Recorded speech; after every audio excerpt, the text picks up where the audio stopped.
নমস্কার বন্ধুরা, আমি সঞ্চিতাস এসএস রেসিপিজ ইউটিউব চ্যানেলে আপনাদের সবাইকে স্বাগত। আজকের রেসিপি মিঠা ডালি। মিঠা ডালি জগন্নাথ মহাপ্রভুর 56 ভোগের মধ্যে অন্যতম একটি ভোগ প্রসাদ। এই মিঠা ডালি আপনি বাড়িতে কী করে তৈরি করবেন চলুন তাই আপনার সাথে শেয়ার করব।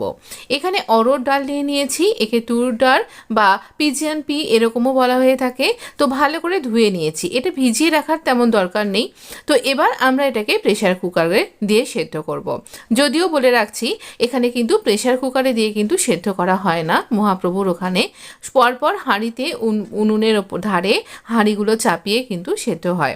তো 9টা হাঁড়ি পরপর চাপানো থাকে, যেটা ওপরে থাকে সেটা সবার আগে সেদ্ধ হয়।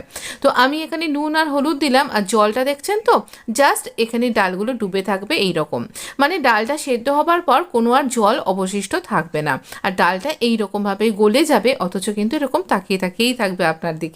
মানে গোটা গোটা থাকছে, অথচ কিন্তু ভালোভাবে গলে গেছে। এবার আমরা গুড় দেব, কারণ আমরা ওখানে মহাপ্রভুর ওখানে কিন্তু গুড় দিয়েই ব্যবহার করা হয়। তো এখানে এইরকম গুড়টাকে আমি ম্যাশারের সাহায্যে ডালটাকেও একটুখানি আমি ম্যাশ করে নিচ্ছি। এবার আমরা পুরো আমাদের এই প্রেশার কুকারের প্রেশারটা বেরিয়ে যাওয়ার পর আমি ঢাকনাটা খুলেছিলাম, তখন তো অফ করাই হয়ে গেছিলো। আবার আমি এটাকে অন করেছি, গুড়টা দিয়েছি যাতে গুড়টা ভালোভাবে রান্না হয়। এবারে গুড় ভালোভাবে গলে গেছে, আর সেই অবস্থায় এরপর আমরা জলটাও বেশ ভালো টেনে গেছে। সেই অবস্থায় আমি 2 চামচ তেল দিচ্ছি। আপনি অবশ্যই ঘি ব্যবহার করবেন, মহাপ্রভুর প্রসাদে ঘি ব্যবহার করা হয়।